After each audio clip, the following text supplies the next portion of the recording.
آلہ الأطیبین الأطہرین الأکرمین المعصومین المظلومین الذین اذھب اللہ عنہم الرجس وطہرہم تطہیرا۔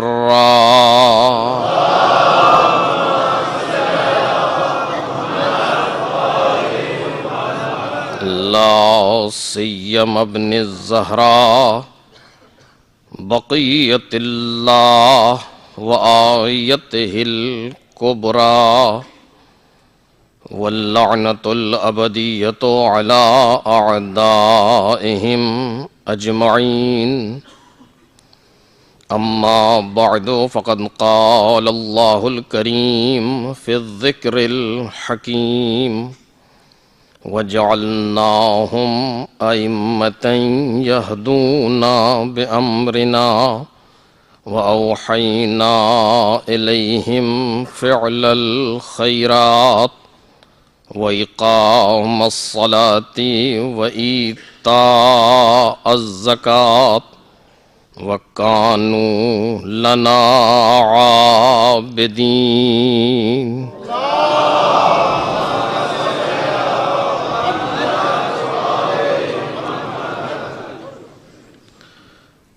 بزرگان محترم اور برادران عزیز، سورہ مبارکہ انبیاء کی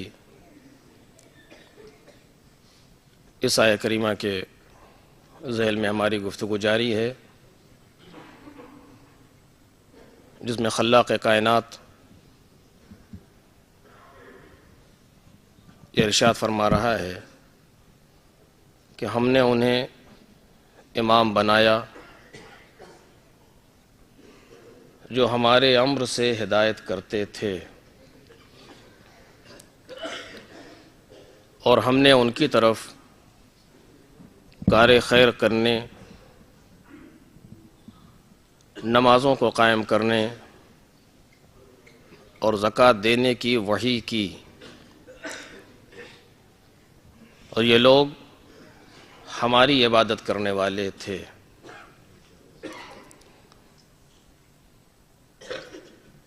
اس آیہ وافی ہدایہ کے توسط سے جو موضوع زیر بحث ہے وہ معرفت امام ہے، اور آج اس کا یہ 8واں مرحلہ ہے۔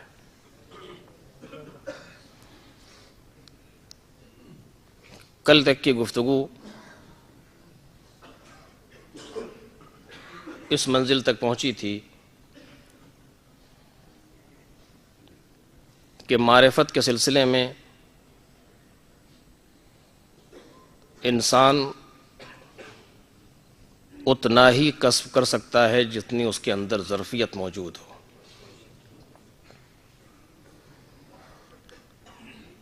پروردگار عالم نے کاروان انسانی کو میدان معرفت میں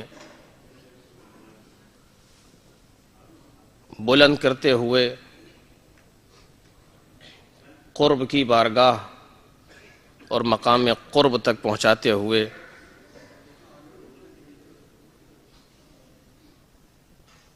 سلسلے کو پیغمبر اکرم تک پہنچا دیا، علیہ وعلی آلہ آلاف التحیۃ والثناء۔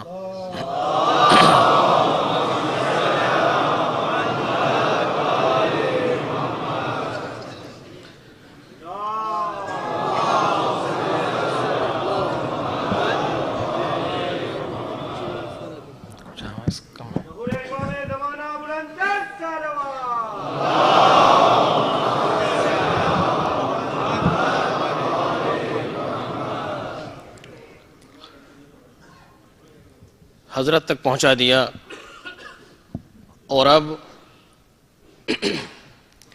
ان کے بعد جو معرفت کا سلسلہ ہے وہ ان کے بعد آنے والے ان جیسے افراد کے ذریعے سے آگے بڑھے گا۔ چونکہ یہ بات غیر معقول تھی کہ وہ سلسلہ جو جناب آدم سے جناب خاتم تک پہنچا ہو وہ واپس تنزلی کی طرف جائے بجائے ترقی کے، یہ ممکن نہیں تھا۔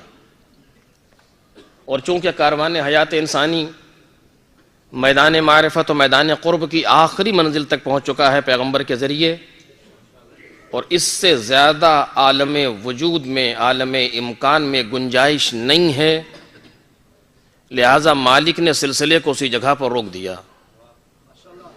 اور اب اس کے بعد ان جیسے افراد کا سلسلہ شروع ہوا جسے قرآن مجید کی آیت نے مثلہا سے تعبیر کیا، ما ننسخ من آیۃ او ننسہا نأت بخیر منہا او مثلہا، کہ ہم کسی آیت کو اس وقت تک نہ فراموش ہونے دیتے ہیں اور نہ منسوخ کرتے ہیں جب تک اس سے بہتر نہ لے آئیں یا اس جیسی نہ لے آئیں۔ جناب آدم سے جناب خاتم تک جو سلسلہ چل رہا ہے وہ نأت بخیر منہا کا ہے، ایک سے بڑھ کر ایک آیت، ایک سے بڑھ کر ایک آیت، ایک سے بڑھ کر ایک نشانی پروردگار عالم کی اس کائنات میں آ رہی، لیکن پیغمبر پر آ کر کے بخیر منہا کا سلسلہ ٹھہر گیا، چونکہ ان سے بہتر عالم میں وجود میں گنجائش نہیں ہے، آخری مرحلے تک پہنچ گیا، آفتاب ہدایت آ گیا، آفتاب قرب آ گیا، آفتاب معرفت آ گیا، اب اس سے بہتر ممکن نہیں ہے، کہا پھر کیسی جگہ سلسلے کو ٹھہرا دو، چونکہ منزل کمال پر آ گئی، نعمتیں تمام ہو گئیں، اسلام منزل کمال پر ہے، نعمتیں منزل تمام پر ہیں، خدا اپنے اس سفر سے راضی ہو گیا، جو اس نے بندوں کے لیے رکھا تھا وہ اس سفر سے پروردگار عالم راضی ہو گیا، اب کیسی جگہ پر ٹھہرانا ہے۔ لے جانے والے راہبر آخری منزل پر آ گئے، سلسلے کو ٹھہرنا ہے، توجہ کریں۔ معرفت کے میدان میں، قرب کے میدان میں جو سیر ہے وہ سیر نفسانی ہے، جس سیر کو ہمیں اور آپ کو سب کو طے کرنا ہے وہ نفسانی اور روحانی سیر ہے، یہ دنیا کی سیر کرنا مادی اعتبار سے نہیں ہے، بلکہ وہ سفر روحانی ہے، وہ سفر نفس ہے، کیونکہ جو ہمیں سفر طے کرنا ہے وہ اپنے اندر طے کرنا ہے، راستہ اپنے اندر موجود ہے، چلنے والا میں خود ہوں، آپ خود ہیں، ایک کوئی ایسا درکار ہے جو ہمیں یہ سفر طے کرا سکے، توجہ کیجئے گا، اور ہمارے نفس سے اپنا رابطہ برقرار کر سکے۔ جو اصل مسئلہ ہے وہ یہ ہے، سب میں نے کل زور دیا تھا، آج دو جملے کہہ کر کے بات کو آگے بڑھاؤں گا، کہ اصل مسئلہ یہ ہے کہ چونکہ کاروان انسانی میدان قرب و معرفت میں گامزن ہے اور پروردگار کی طرف جا رہا ہے، لہذا لے جانے والا چاہیے،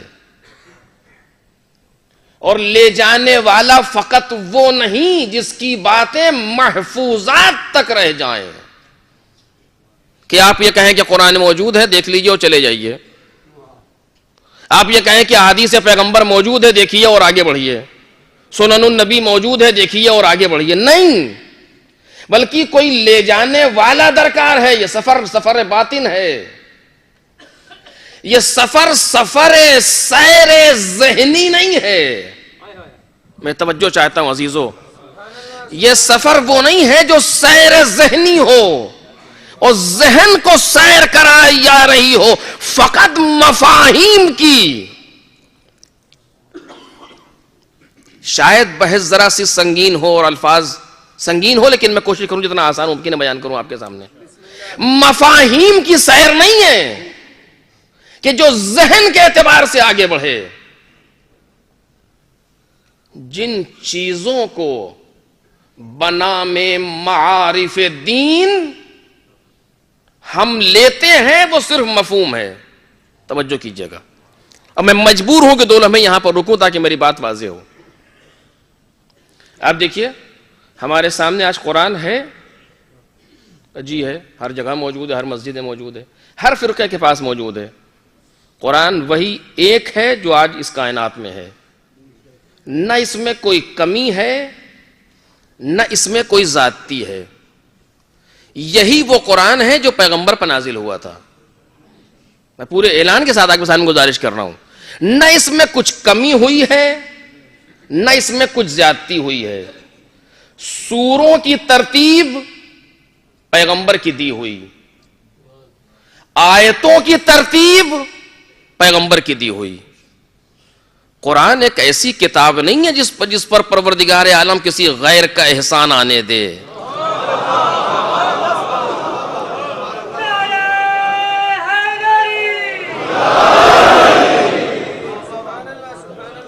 سوروں کی ترتیب اور آیتوں کی ترتیب سب پیغمبر کی دی ہوئی ہے. اور اس پر بھی اگر آپ غور کریں کافی کچھ سامنے آتا ہے. بولنے والا 23 سال کے درمیان بولا ہے. آپ مجھ سے کہیے کہ کل آپ نے جو مجلس پڑھی تھی اس کے 10 منٹ کے بعد کیا کہا تھا؟ مجھے کچھ نہیں یاد ہے کیا کہا تھا. اب یہ بھی ایک لطیفے کے طور پہ سن لیں. سال گزشتہ کراچی گیا میں، تو ایک مجلس تھی، ایک مجلس گھر کی پڑھنا تھی، تو انہوں نے خواہش کی کہ وہ مجلس پڑھیں جو آپ نے شارجہ میں 7ویں تاریخ میں پڑھی تھی. اب یہ کیا کروں، کیسے کروں؟ کہ مجھے نہیں معلوم میں نے کیا، آپ بتائیے میں پھر سے پڑھ دوں. اسے کہنے مجھے وہاں سے ٹیلی فون کیا گیا ہے کہ وہ مجلس پڑھیں. آپ یقین کریں گے میں نے اپنی مجلس خود سنی. 10 دن کے بعد انسان کو یاد نہیں ہے اس نے فلاں تاریخ میں کیا پڑھا. میں ممبر سے کہہ رہا ہوں، آپ مجھ سے کہیے کہ آپ نے جو 3ری تاریخ کو جو مجلس پڑھی تھی پھر سے پڑھ دی. میں نہیں پڑھ سکتا، اور پڑھ دوں گا مجلس، لیکن وہی پڑھ جو 3ری پڑھے نہیں پڑھ سکتا. 3 دن کے 2 دن کے فاصلے سے، 1 ہفتے کے فاصلے سے کیا کہا تھا یاد نہیں ہے. 23 سال کے درمیان قرآن نازل ہوا ہے. کسی ایک موقع پر دکھا دیں کہ پیغمبر نے پوچھا ہو اس کے پہلے والی آیت کون سی تھی؟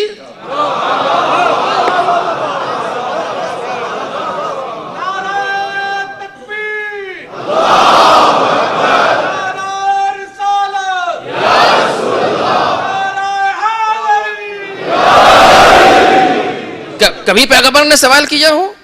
ایک آیت آج نازل ہوئی، ایک آیت 2 سال کے بعد نازل ہو کہ اس کو اس کے بعد رکھ دو، اس آیت کو فلاں سورہ کی فلاں آیت کے بعد رکھ دو. یہ کون کہہ رہا ہے؟ جو جبریل سے پڑھتا ہے مثلا. 23 سال کے درمیان قرآن نازل ہوا، کبھی نہیں پوچھا امت سے کہ میں نے 10 برس پہلے کیا کہا تھا. اور کوئی دکھائے قرآن مجید کے اندر کوئی ترتیبی مشکل پائی جا رہی ہو آج قرآن میں. بھئی آپ جملوں کو آگے پیچھے کر دیجئے، لوگ اس کی اصلاح کرتے نہیں، اس کو ایسے بیان کیجئے، یہ جملہ پہلے ہونا چاہیے، وہ جملہ بعد میں ہونا چاہیے. کوئی کہے آج قرآن کے اندر کہ یہ آیت پہلے ہونی چاہیے، آیت بعد میں ہونی چاہیے، اس میں فرق آ رہا ہے، گرامیٹک رانگ ہے اس کے اندر. کہیں پہ کچھ نہیں ہے.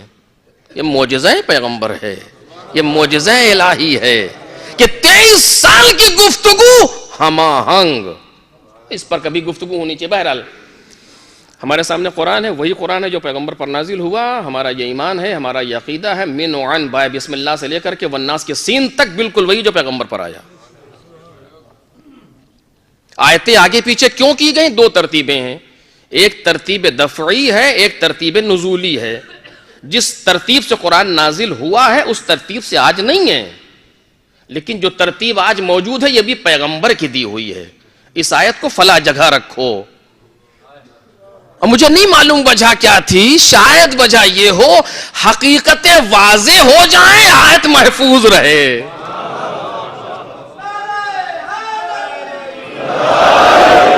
اب یہاں پر ایک جملہ ہے لیکن میں اسے نہیں کہہ سکتا چونکہ موضوع میں نہیں، ورنہ پھر بات ادھر سے ادھر چلی جائے گی. آج ہمارے سامنے قرآن موجود ہے، کجی موجود ہے.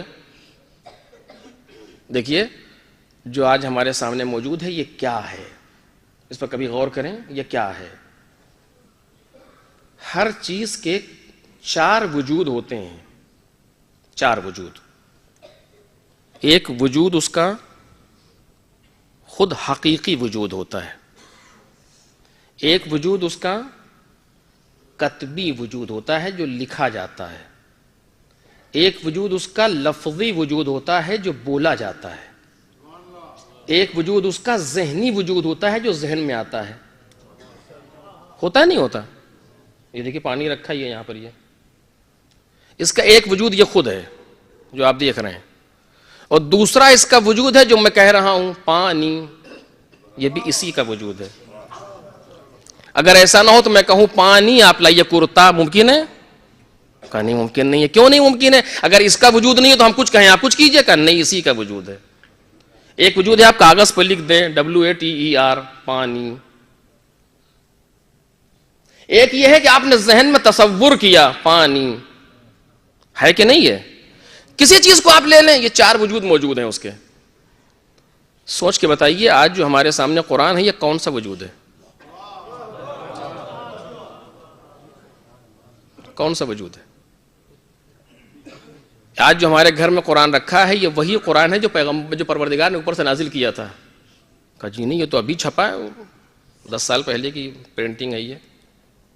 پھر یہ کیا ہے؟ توجہ کرو میرے عزیزو، کیا چیز ہے یہ؟ کہ یہ قرآن کا وجود کتبی ہے. بسم اللہ الرحمن الرحیم جو حقیقت پیغمبر پر نازل ہوئی، بسم اللہ الرحمن الرحیم اقرأ بسم ربک الذی خلق، پہلی وحی ایک حقیقت پیغمبر پر آئی، پیغمبر نے اس کو پڑھ دیا. جب پڑھ دیا تو اس حقیقت کی تاثیر سامنے آئی بعنوان وجود لفظی، اور جب مسلمان نے اسے لکھ لیا تو وہ ہوا وجود کتبی، اور جب کسی نے اس کو حفظ کر لیا تو وہ ہوا وجود ذہنی.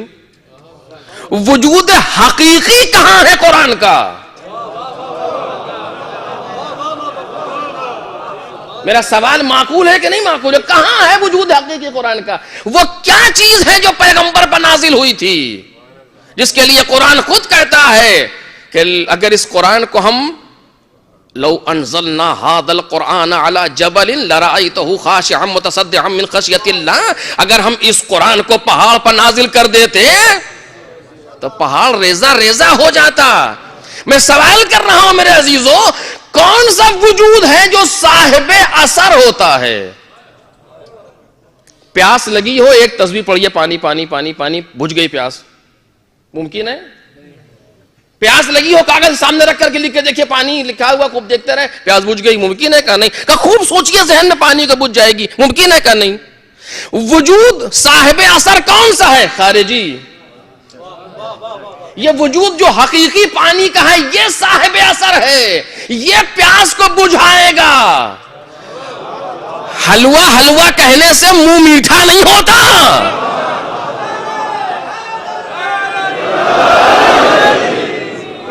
توجہ کر رہے ہیں آپ؟ صاحب اثر وجود حقیقی ہے. لو انزلنا هذا القرآن على جبل لرأيته خاشعا متصدعا من خشية اللہ، اگر ہم اس قرآن کو پہاڑ پر نازل کر دیتے تو تم دیکھتے کہ پہاڑ ریزہ ریزہ ہو گیا. یہ نہیں جو ہمارے گھر میں رکھا ہے. اس کو تو آپ اٹھا کر کے ہیلی کاپٹر سے پہاڑ پر نازل کیجئے، کیا نتیجہ نکلے گا آپ دیکھ لیں گے.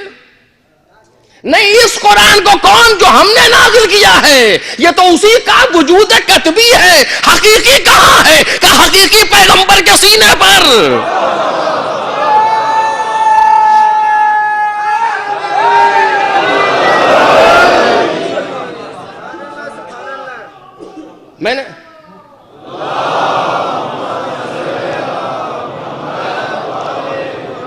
میں نے ایک مثال دی ہے بات کو واضح کرنے کے لیے. حقیقی کہاں ہے؟ کہ حقیقی پیغمبر کے سینے پر ہے.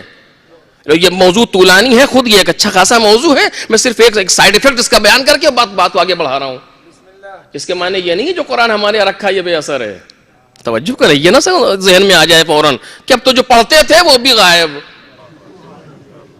کیا فائدہ ہی کیا ہے جب یہ اثر تو اس میں ہے، اس میں کیا ہوا؟ لیکن معلوم اس کا اثر کیا ہے؟ توجہ میرے عزیزوں، میں جملہ کہہ رہا ہوں، معلوم اس کا اثر کیا ہے؟ جب تک میں نہ کہوں پانی آپ دیں گے نہیں. یعنی یہ وجود قطبی یا لفظی ہے جو وجود حقیقی تک پہنچنے کا ذریعہ ہے. اگر یہ نہیں تو حقیقت نہیں. ایک صلوات پڑھتے ہیں محمد اور آل محمد.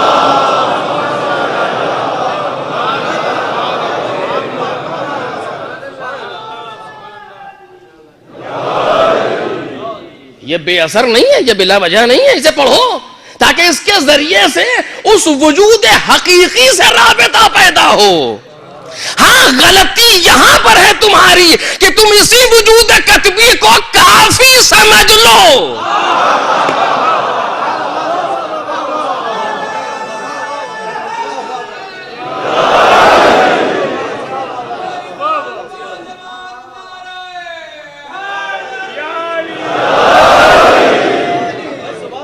غلطی یہاں پر تمہاری ہوگی کہ تم اسی وجود کو کافی سمجھ لو اور کہو یہ ہمارے لیے کافی ہے, وہ نہیں چاہیے.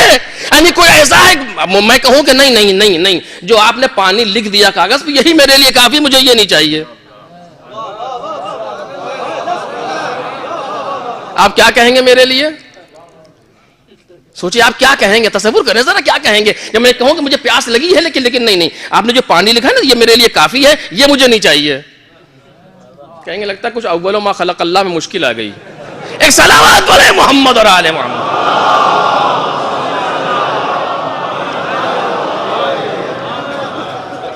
غلطی یہاں پر ہے کہ انسان اسی وجود قطبی کو اپنے لیے کافی سمجھ لے. کافی کہاں سے ہو سکتا ہے؟ یہ فقط ذریعہ ہے کسی وجود حقیقی تک پہنچنے کا. اور اگر اس ذریعے سے اپنے آپ کو وجود حقیقی تک پہنچا دیا تو صاحب اثر ہو.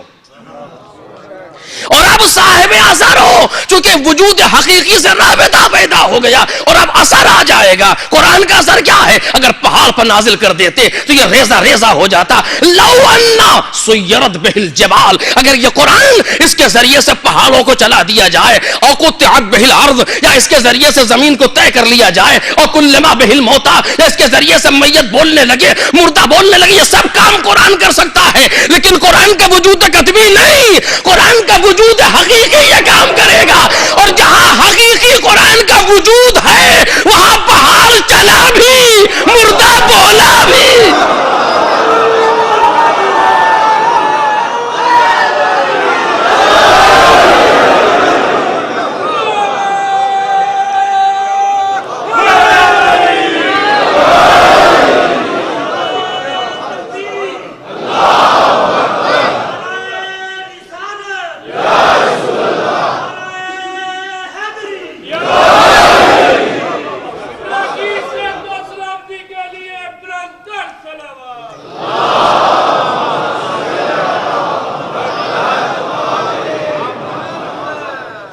وجود حقیقی تک پہنچنا ہے, وجود حقیقی سے رابطہ برقرار کرنا ہے. اگر کچھ چاہیے تو اس وجود حقیقی سے رابطہ برقرار کرو. اب یہ بحث طولانی, اگر میں یہاں سے شروع کروں تو کئی مجلسیں چاہیے اس کے لیے, لیکن میں چھوڑ رہا ہوں یہاں پر, آپ اسے سوچیے گا اور آپ مجھ سے بہتر جانتے ہیں. وجود حقیقی کہاں ہے؟ کہ پیغمبر کے سینے پر کیا ہوا؟ کہ دفن ہو گیا. یعنی دنیا خالی ہو گئی. وجود حقیقی قرآن سے مانے گا کوئی؟ اور جب نہیں ہے وجود حقیقی کائنات تو بے اثر ہے. وجود حقیقی چاہیے, کہاں ہے وجود حقیقی؟ کا اس وجود حقیقی کو تو لینے کے لیے پیغمبر جیسی ظرفیت چاہیے تھی. یعنی یہ وہ وجود حقیقی تھا جسے آدم نہیں لے سکتے تھے, جس کو نوح تحمل نہیں کر سکتے تھے. اگر کر سکتے ہوتے تو انہیں دے دیا جاتا. فعل الحکیم لا یخلو عن الحکمہ, حکیم کا فعل حکمت سے خالی نہیں ہوا کرتا. اگر تحمل قرآن کی گنجائش جناب عیسیٰ کے یہاں ہوتی تو انہیں دے دیا ہوتا پروردگار عالم نے. اگر تحمل قرآن کی گنجائش جناب زبور جناب داؤد کے یہاں ہوتی پروردگار انہیں دے دیتا. نہیں, یہ وہ حقیقت ہے. الفاظ قرآن کی بحث نہیں کر رہا ہوں, یہ وہ حقیقت قرآنیہ ہے جس کو نہ حقیقت آدمی در کر سکتی ہے, نہ حقیقت نوحی در کر سکتی ہے, نہ حقیقت ابراہیمی تحمل کر سکتی ہے. اس حقیقت قرآنیہ کے لیے حقیقت محمدیہ چاہیے. اس حقیقت قرآنیہ کے لیے حقیقت محمدیہ چاہیے، پیغمبر چاہیے جو اس کو تحمل کر سکیں اور اس کے وزن کو برداشت کر سکیں، پیغمبر کے جذبات کا پیغمبر کے بعد کوئی پیغمبر جیسا چاہیے. توجہ کریں، ایک صلوات بول دیں محمد اور آل.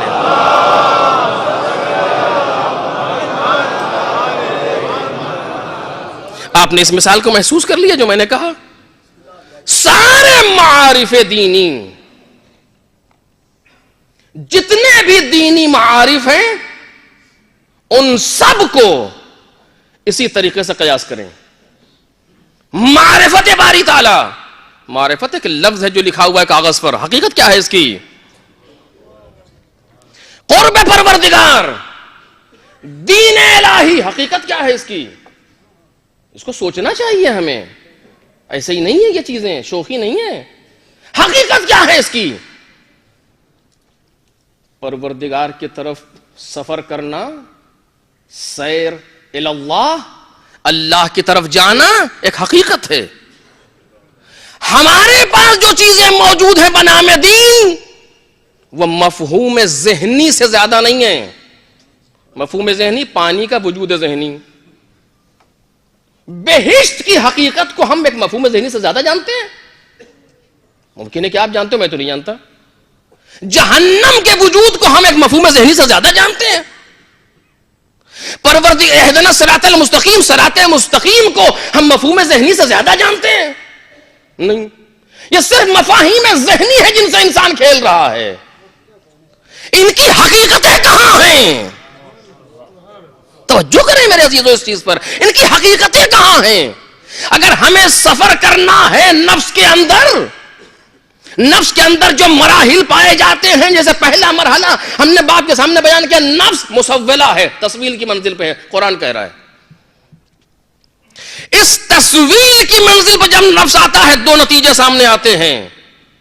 یا یہ نفس امارہ بنے گا یا یہ نفس لوامہ بنے گا. قرآن کہہ رہا ہے یہ لوامہ کی منزل، یہ امارہ کی منزل، یہ ملہمہ کی منزل، یہ مطمئنہ کی منزل، یہ سارے مراحل قرآن دے رہا ہے.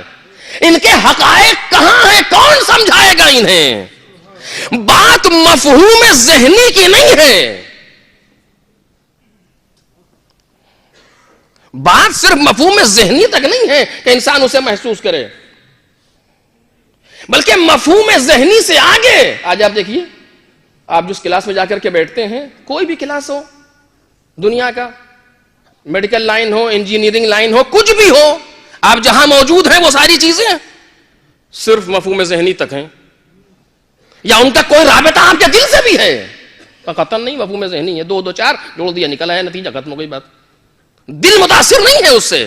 لیکن یہ دین ہے، یہ شریعت ہے، یہ تشیع ہے، یہ مذہب ہے کہ جس کا رابطہ صرف ذہن سے نہیں ہے، قلب سے ہے انسان کے. توجہ کریں جو بات میں عرض کر رہا ہوں، اس کا رابطہ انسان کے ذہن سے نہیں ہے فقط کہ مفہوم ذہنی تک بات ہے، آپ نے کہہ دیا، اس نے سن لیا، بات واضح ہوگی. ایسا نہیں ہے.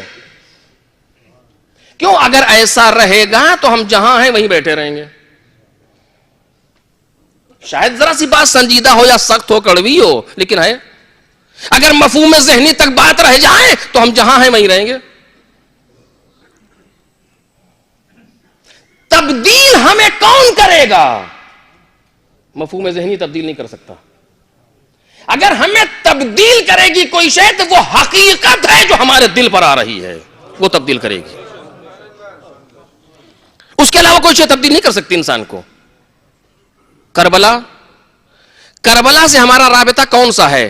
مفہوم ذہنی کا ہے یا دل کا ہے؟ اس کو آپ سوچیں.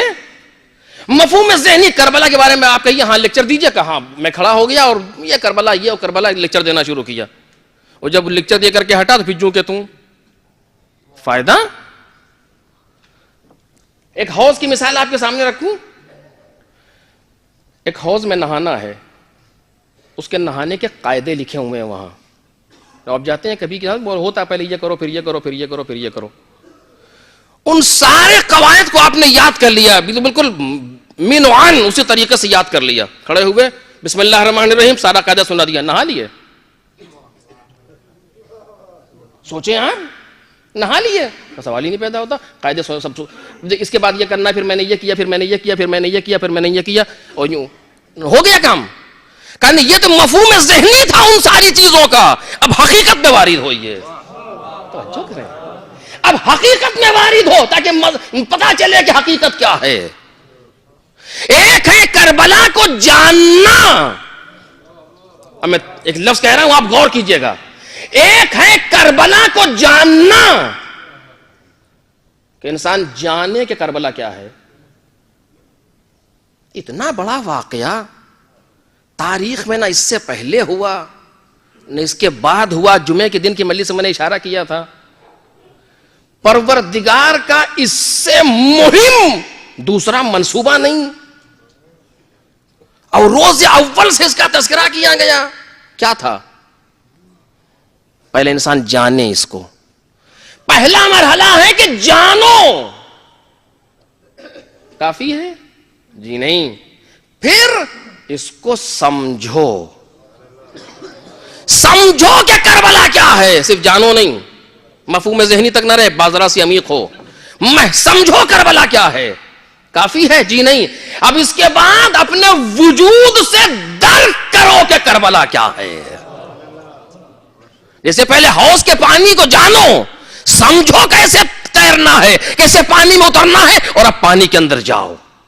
اب اترو پانی کے اندر تاکہ وجود تمہارا کثافتوں سے پاک ہو جائے, وجود تمہارا لطیف ہو جائے. سارے مفاہیم دینی اسی طریقے سے ہیں. مجھے گفتگو اس سال کرنی تھی اقامت الصلاۃ پر, لیکن میں نہیں پہنچ سکا وہاں تک, رہ گئی بات اسی جگہ پر. یعنی کیا, اس چیز کو محسوس کریں. ہمیں جو سفر کرنا ہے نفس کا پروردگار کی طرف, پہلے ہم سمجھانے کہ یہ کیا چیز ہے, پھر اس کے بعد سمجھیں کہ یہ کیا ہے, پھر اسے درک کریں. اور درک بغیر وجود حقیقی کے ہو ہی نہیں سکتا. توجہ کریں. جب تک یہ پانی کو ہم جان لیں, سمجھ لیں, ساری بات ہے. اس کو پینے کے لیے جب تک یہ خود نہ ہو ممکن نہیں ہے. اگر تمام حقائق دینی جو پیغمبر پر نازل ہوئے تھے مدینے میں 28 صفر سن 11 ہجری پیغمبر کے ساتھ دفن ہو گئے, آج دنیا خالی ہے حقیقت سے.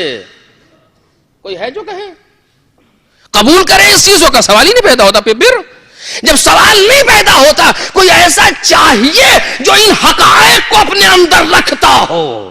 توجہ کریں, جس کے اندر اتنی ظرفیت موجود ہو کہ جتنی ظرفیت انبیاء میں نہیں تھی پیغمبر میں تھی, آخری نبی میں. جو پیغمبر کی جتنی ظرفیت رکھتا ہو, اور اب وہ تمام حقائق دینی کو اپنے اندر رکھے, اور صرف رکھے نہیں بلکہ جس میں جتنی ظرفیت ہو, جس میں جتنی صلاحیت ہو, اس کو اتنا دیتا چلا جائے. ایک صلوات پڑھیں محمد اور آل محمد.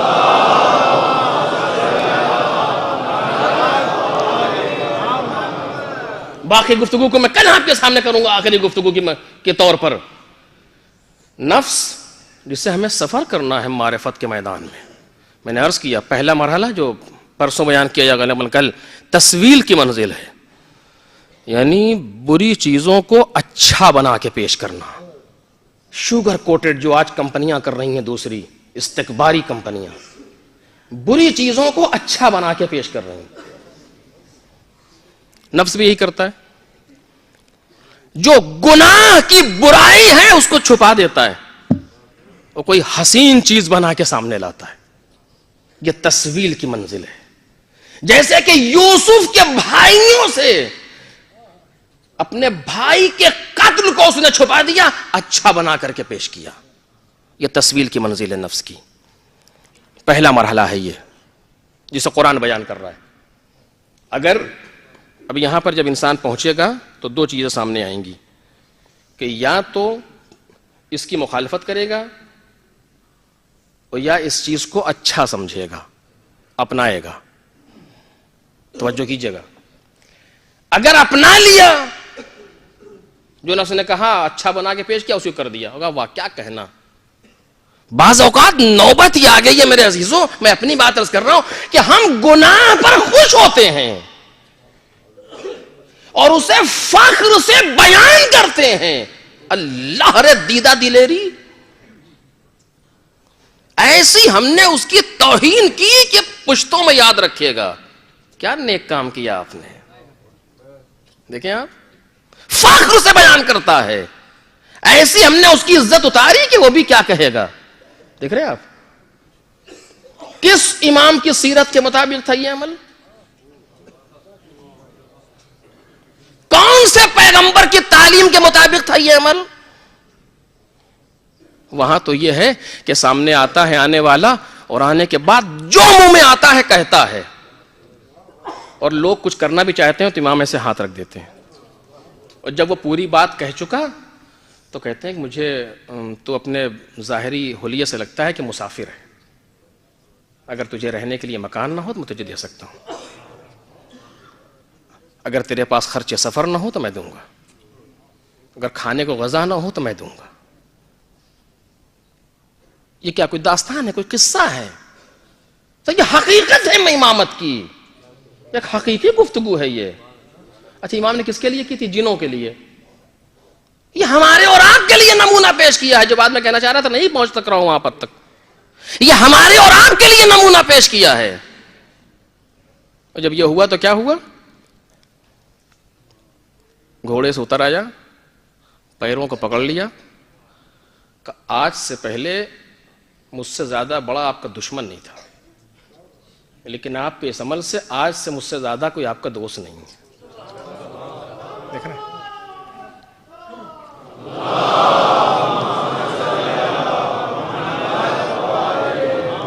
شام سے آیا ہے, اکیلا ہے, مدینے کا واقعہ ہے. امام ایسے اشارہ اگر کر دیتے, صرف اشارہ بھی نہ کرتے, جو لوگ بڑھ رہے تھے ان کو نہ روکتے, گردن نہ رہتی بدن پہ, 2 لمحے میں مر تو جاتا, اپنا نہیں بن سکتا تھا. امام کسی کو مارنے کے لیے کائنات میں نہیں آیا, اپنا بنانے کے لیے آیا ہے. اپنا بنانے کے لیے آیا ہے. اپنا بنانا اپنے لیے نہیں, اپنا بنانا اسی کے لیے. ایک صلوات پڑھیں محمد اور آل محمد.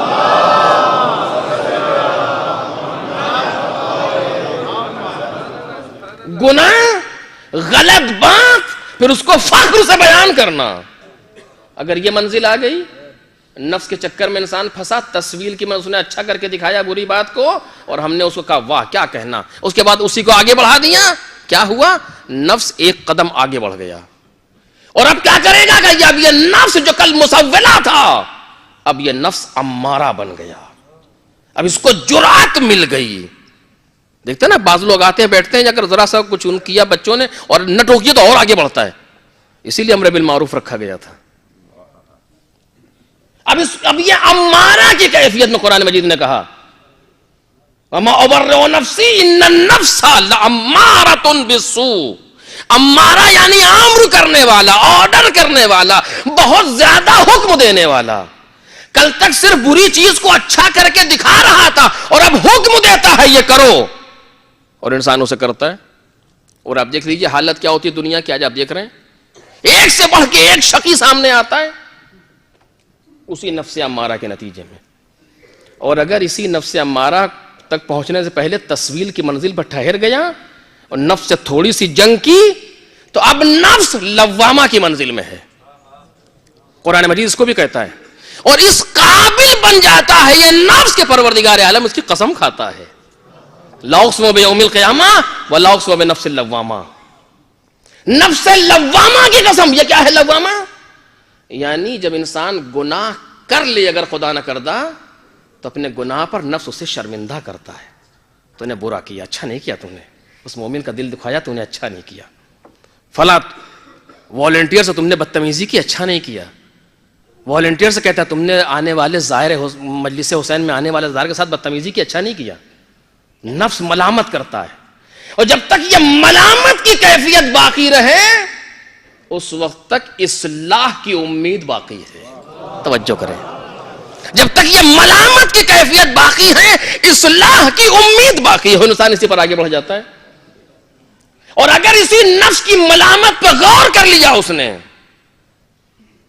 تو اب نفس ایک قدم آگے بڑھتا ہے اس طرف, اچھے راستے پر. وہ کیا ہے بس اس کو بیان کر رہا ہوں, باقی بعد میں انشاءاللہ. ایک قدم آگے بڑھتا ہے نفس, اسی لوامہ کی منزل پر، اور اب ہوتا ہے ملہمہ. توجہ کیجیے گا، یہ سارے لفظیں قرآن کی ہیں. اب ملہمہ کی کیفیت پر آتا ہے، یعنی کیا؟ یعنی اس نفس پر الہام ہوتا ہے پروردگار کی جانب سے. جہاں پروردگار عالم نے 11 قسمیں کھانے کے بعد کہا ہے وَالنَّفْسِ وَمَا سَوَّاهَا فَأَلْهَمَهَا فُجُورَهَا وَتَقْوَاهَا، کہ جہاں نفس اب ملہمہ کی منزل پر آ گیا. پہلے مسولہ تھا، مسولہ پر انسان نے اسے جھگڑا کیا تو لوامہ بنا. جب لوامہ پر آیا، لوامے پر اس نے زور دیا تو اب ملہمہ کی منزل پر آ گیا. ملہمہ یعنی کیا؟ اب فجور اور نیک باتوں کا، تقوی کا اس پر الہام ہو رہا ہے، اور اب خود محسوس کر رہا ہے کہ اچھائی کیا ہے، برائی کیا ہے. ایک صلوات پڑھے محمد اور آل محمد.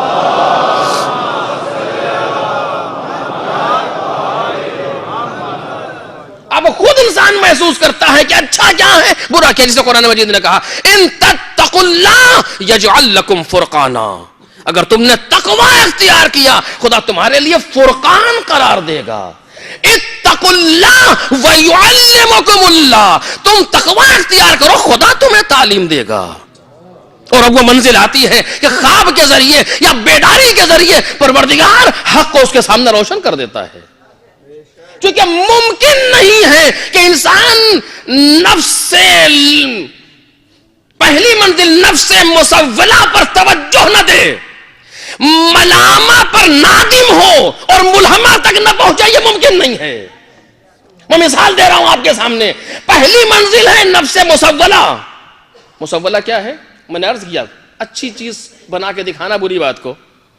کسی انسان نے ہمیں گالی دی، نفس کہتا پلٹ کے اس سے بری گالی دے. کہتا ہے کہ نہیں کہتا؟ اس سے بڑھ کر کے اس سے برخورد کر، اس سے بدتمیزی کر.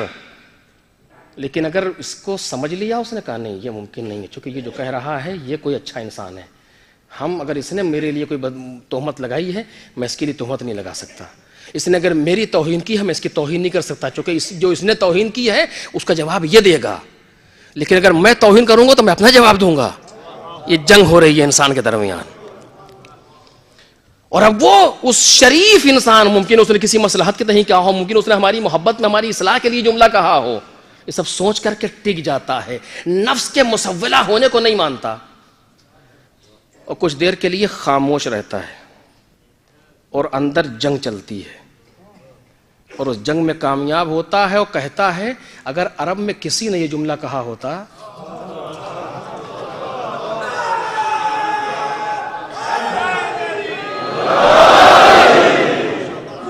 دیکھ رہے ہیں آپ، زندہ مثال تاریخ کی. اگر عرب میں کسی نے جب کہا کہ سکلت کا امو کا یا ہر ما ترید، اے ہر تیری ماں تیرے ماتم میں بیٹھے تو کیا چاہتا ہے، تو مسولہ کا تقاضا کیا پلٹ کے کہے. لیکن نہیں، ٹھہر گیا. جو شیطان زینت دے رہا تھا اس کو غور کیا یہ زینت واقعی ہے کہ نہیں ہے، اور پھر کچھ دیر سکوت کیا، پھر کہتا اگر کسی نے عرب میں جملہ کہا ہوتا اور میری ماں کو یاد کرتا میں اس کی ماں کا تذکرہ کرتا، لیکن کیا کروں کہ آپ کی ماں سیدہ ہے، میں سوائے خیر کے کوئی ذکر نہیں کر سکتا. نفس مسولہ کی بات کو نہیں مانا. جب نفس مسولہ کی بات کو کچل دیا تو اب یہ نفس امارہ کی طرف نہیں جائے گا. توجہ کریں، کیونکہ پہلی منزل پہ کچل دیا گیا، اب کدھر جائے گا؟ لوامہ کی طرف آئے گا. اب ملامت کرے گا، تم نے غلط کیا، راستہ روکا، تمہیں یہ کام نہیں کرنا چاہیے تھا. دنیا کی افسری کتنے دن کی ہے، کتنے دن تک دنیا میں جیو گی؟ یہ ملامت ہے، یہ ملامت کر رہا ہے نفس. اتنی ملامت کی نفس نے کہ برداشت نہیں کر سکا، اور اب یہ طے کر لیا کہ ملہمہ کی منزل پر آیا کہ حق ادھر ہے باطل ادھر ہے. توجہ کریں. اور نفس ملہمہ کی منزل پر آیا، چل دیا باطل کو چھوڑ کے حق کی طرف، اور تاریخ نے اس کو حر علیہ السلام کے نام سے یاد کیا. ایک صلوات پڑھ دے محمد اور آل محمد.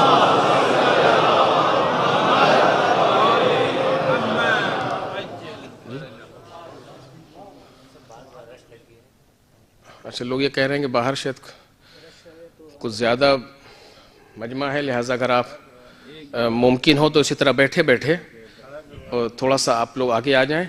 جو کھڑے ہو کر کے بیٹھے پھر وہیں کے وہیں بیٹھ جاتے ہیں، کھڑے ہو کے بیٹھتے ہیں تو وہیں کے وہیں بیٹھ جاتے ہیں.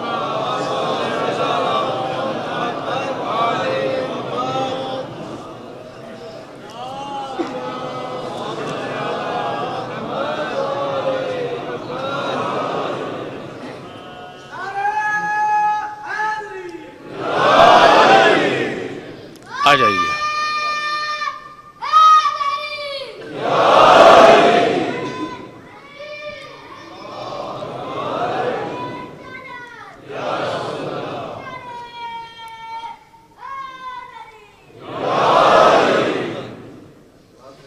ایک صلوات پڑھیں محمد اور آل محمد.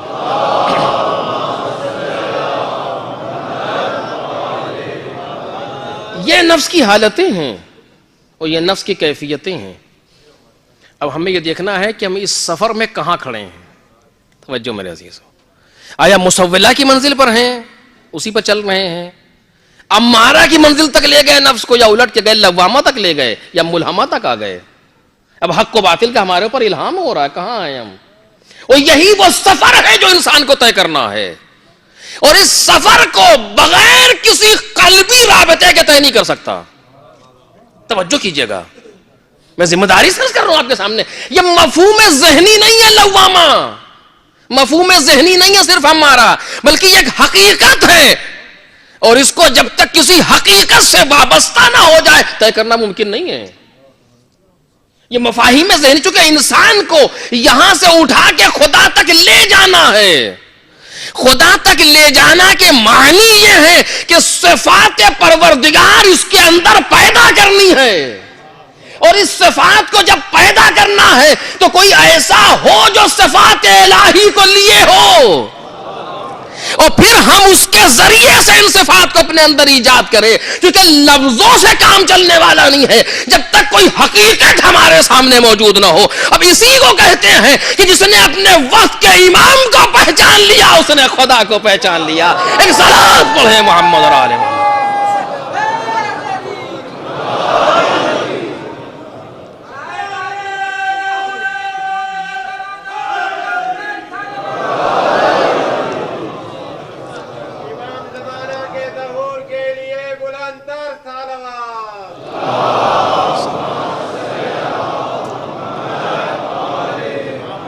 بس میرے عزیزوں، میں اسی جگہ پر رک رہا ہوں، باقی انشاءاللہ کل آخری تقریر میں گفتگو کروں گا آپ کے سامنے کہ یہ منزل ہے، یہ حقیقت ہے. وہ سفر جو جناب آدم سے جناب خاتم تک نبوت اور رسالت نے کیا ہے، اور آخری منزل پر بات آئی، اس کے بعد حقیقتیں کہیں ہونی چاہیے. اور اگر حقیقت نہیں تو کچھ بھی نہیں. سب مفہوم ذہنی سے کام نہیں چلتا ہے، حقیقت چاہیے. دین دال یہ نون کا نام نہیں ہے، دین ایک حقیقت ہے. دین ایک وجود حقیقی رکھتا ہے. وہ کہاں ہے؟ خدا رحمت کرے خواجہ معین الدین چشتی پر.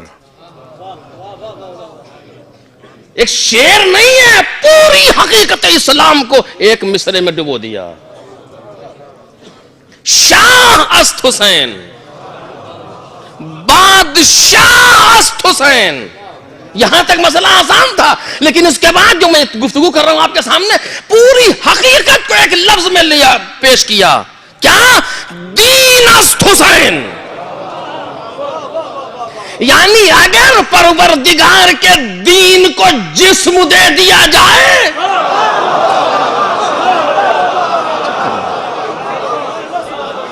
اگر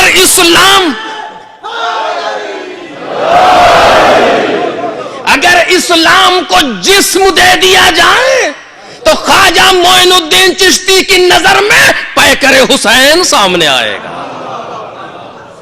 اب ممکن ہے حسین سے کوئی دین کو الگ کرے؟ ممکن ہے کوئی دین سے حسین کو الگ کرے؟ اور جب ممکن نہیں ہے تو اگر کوئی قلبی اعتبار سے حسین سے وابستہ ہو گیا، ذہنی اعتبار سے نہیں، لفظی اعتبار سے نہیں، کربلا سے رابطہ ذہنی نہیں بلکہ کربلا سے رابطہ حقیقی اور وجودی ہو گیا، حسین ابن علی سے رابطہ حقیقی اور وجودی اور قلبی ہو گیا، تو چاہے جتنی دنیا کوشش کرے، جتنی یلغار ہو، جتنے بجٹ صرف کیے جائیں، لیکن کسی حسینی کو کوئی بے دین نہیں بنا سکتا.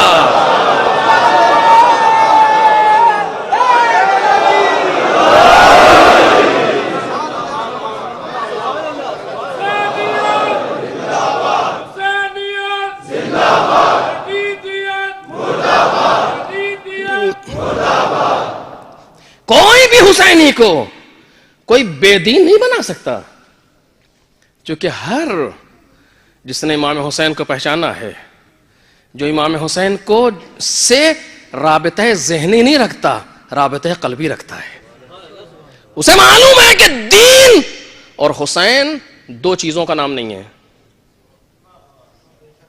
توجہ کریں آپ، بعض اوقات کیا کروں مال عصف ہمارے یہاں کچھ شعراء نے بھی اس سلسلے میں حق بیانی نہیں کی، مقایسہ کرتے ہیں بعض اوقات بعض چیزوں کا مقایسہ آپس میں، اور آپ نے شعر آپ کے سامنے، مجھے کہنے کی ضرورت نہیں، آپ جانتے ہیں، رضوان تو اپنی جنت رکھے رہے، مجھے کربلا جانا ہے۔ اس بیچارے کو یہ نہیں پتا کہ یہ شعر توہین ہے، کیونکہ تم تصور دے رہے ہو کہ کربلا اور جنت دو الگ الگ چیزیں ہیں۔ تمہارے اس شعر نے تصور دیا کہ کربلا اور جنت دو الگ الگ چیزیں ہیں، ہم کہتے ہیں کربلا ہی جنت۔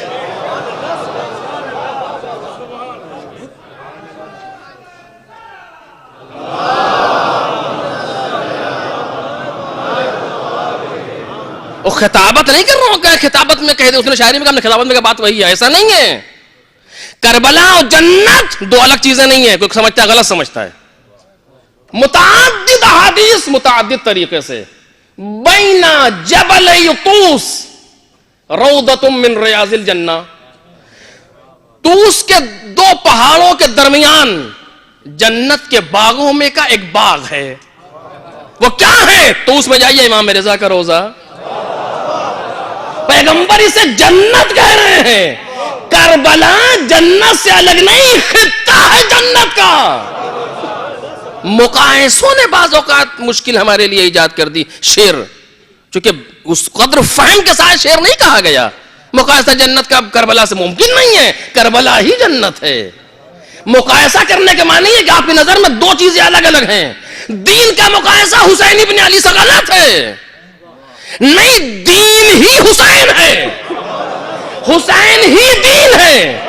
دین کی توہین امام حسین کی توہین، امام حسین کی توہین دین الہی کی توہین۔ اس جہد سے سوچنا ہوگا، خواجہ معین الدین چشتی سوچ چکے اسے۔ دین است حسین، دین پناہ است حسین، دین بھی یہی ہے، اور اگر دین کو کہیں پناہ ملے گی تو وہ حسین ہے۔ یعنی اگر دین الہی دنیا میں کہیں پناہ پا سکے گا تو وہ حسین اور حسینی کے یہاں۔ توجہ کریں،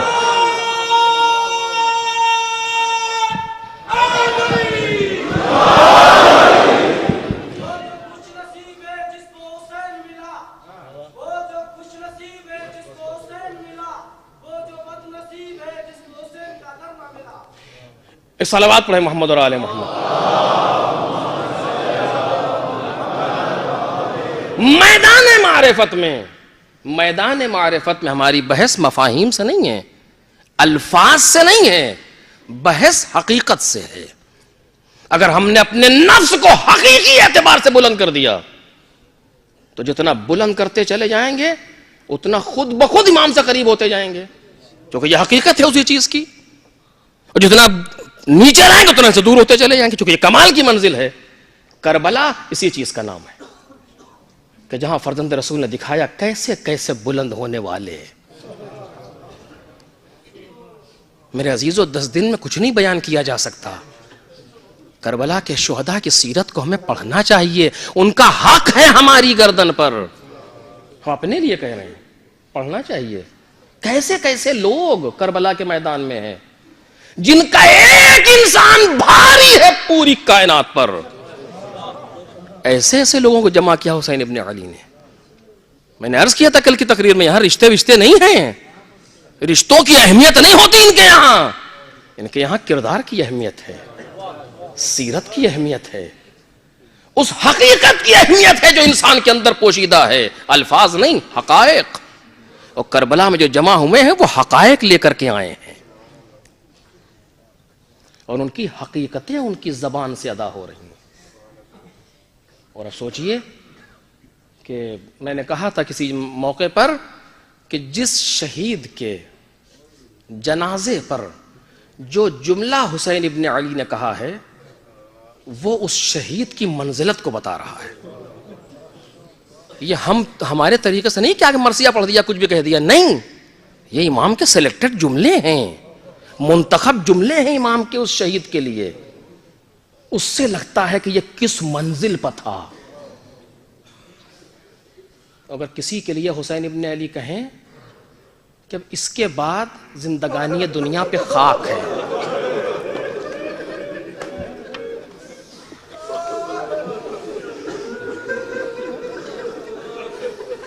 اگر کسی کے لیے مولا یہ کہیں کہ اب اس کے بعد زندگانی دنیا پہ خاک ہے، علی الدنیا بعدک العفا، کس منزل پر ہوگا یہ انسان؟ بات عمر کی نہیں ہے، بات اس سیر کی ہے، اس حقیقت کی ہے کہ جو حسین ابن علی سے قریب ہوتی چلی گئی. کس منزل پر ہوگا یہ انسان؟ عمر کتنی ہے؟ 18 برس، 19 برس، 25 برس، 27 برس، بس.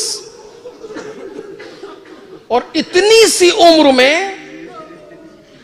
منزلت پتہ ہے آپ کو؟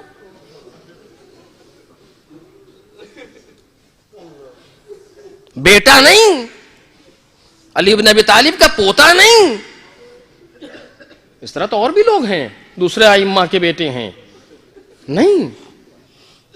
آپ دیکھیں کیا کہا، تو کس شان سے حسین ابن علی نے کہا.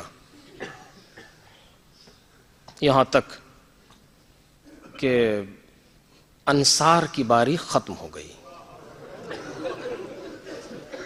ایک ایک کر کے سب میدان میں جا کے سو گئے. مسلم، حبیب، زہیر، جتنے ہیں، مسلم نے سجا، سارے کے سارے سو چکے ہیں. اور اب اول من خرج من بنی ہاشم ہوا علی بن الحسین الاکبر، بنی ہاشم سے پہلا نکلنے والا. بابا مجھے اجازت دیں، یہ مصلحت حسین ابن علی ہے، یہ ترتیب حسین ابن علی ہے، اس پر گفتگو نہیں کر سکتا، لیکن آپ توجہ کریں. بابا مجھے اجازت دیں. سر سے پاؤں تک اپنے لال کو دیکھا.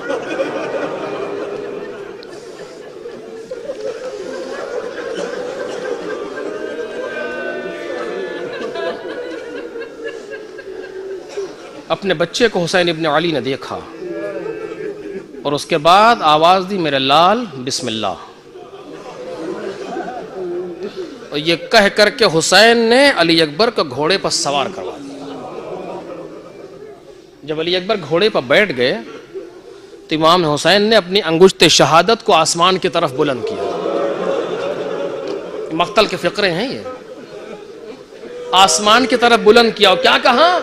اللہم اشہد علی ہؤلاء القوم، پروردگار اس قوم پر گواہ رہنا، قد برز الیہم غلام، اب وہ جوان اس کی طرف جا رہا ہے، اشبہ الناس خلقا وخلقا ومنطقا برسولک، جو سب سے زیادہ تیرے رسول سے شبیہ تھا. کس چیز میں؟ خلقا، ظاہری قیافے میں، صورت میں، چہرے کا انداز، ساری صورت کا انداز، بدن کا انداز علی اکبر کا پیغمبر جیسا. اشبہ، سب سے زیادہ شبیہ، چونکہ امام حسین بھی پیغمبر سے شبیہ ہیں، امام حسن بھی پیغمبر سے شبیہ ہیں، لیکن کہتے ہیں اشبہ الناس، لوگوں میں سب سے زیادہ پیغمبر سے شبیہ کون؟ علی اکبر. اگر کسی کو پیغمبر کی 18 برس کی جوانی دیکھنا ہو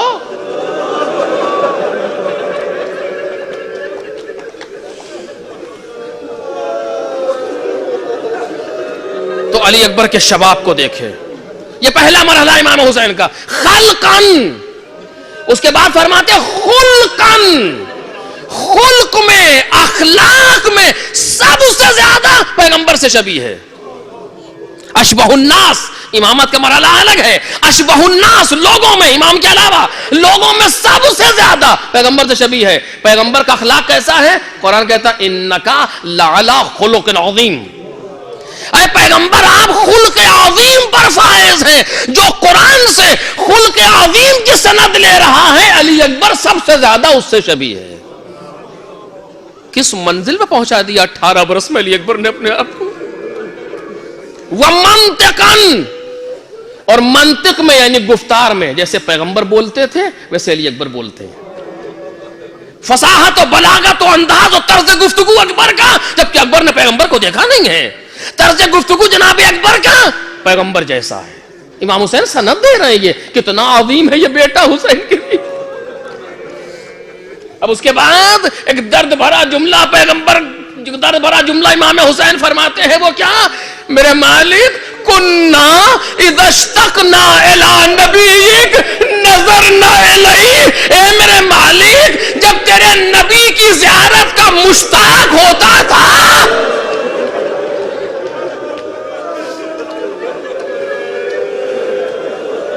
آخری منزل پر پہنچ رہی گفتگو جب تیرے نبی کی زیارت کا مشتاق ہوتا تھا تو علی اکبر کو دیکھتا تھا.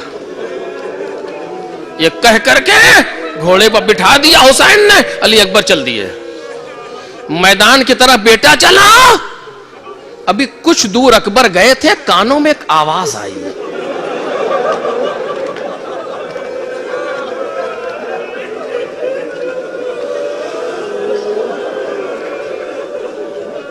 کانوں میں ایک آواز آئی. کیا آواز؟ ایک نحیف سی آواز ہے. یا بنیا مہلن محلہ یا بنیا مہلن محلہ. اے میرے بچے آہستہ. اے میرے لال آہستہ. اب جو مڑ کے اکبر نہ دیکھا بوڑھا باپ چلا رہا. لجا میں فرس کو اکبر نے کھینچا. گھوڑا ٹھہرا. امام حسین قریب آئے. اکبر گھوڑے سے اتر آئے. بابا بابا آپ نے تو رخصت کر دیا تھا بابا. علی اکبر حسین کے دل کی کیفیت کو سمجھو.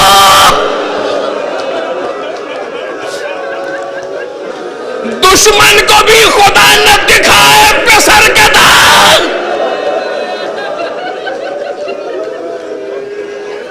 کیا کہیں علی اکبر سے امام حسین؟ کچھ نہیں کہا. جو مقتل کے فقرے ہیں کچھ نہیں کہا. صرف اتنا کہا علی اکبر جب تک سامنا رہے مڑ مڑ کے دیکھتے رہنا.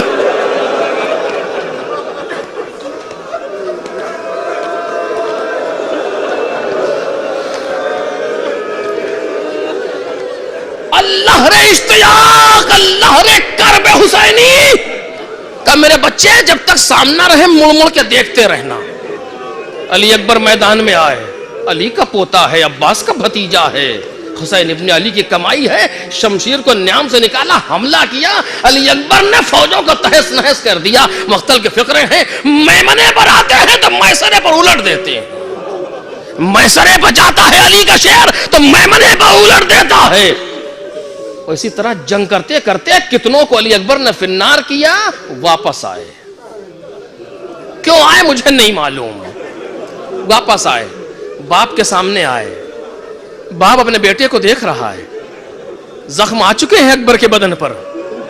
اور اس کے بعد کہتے ہیں بابا العطش قتلنی. اے بابا یہ پیاس مجھے مارے ڈال رہی ہے.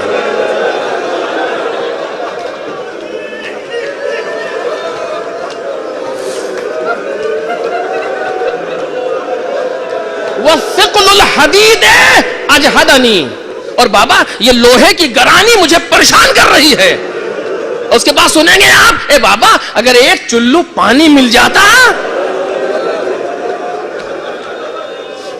اگر ایک چلو پانی مل جاتا تو میں انہیں بتاتا کہ جوانان بنی ہاشم کیسے لڑتے ہیں. جیسے ہی مولا نے یہ فقرہ سنا, مقتل کہتا, حمید ابن مسلم کہتا, حسین ابن علی رونے لگے.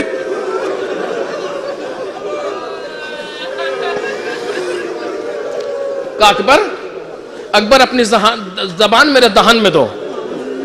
جناب علی اکبر نے زبان امام حسین کے دہن میں دی.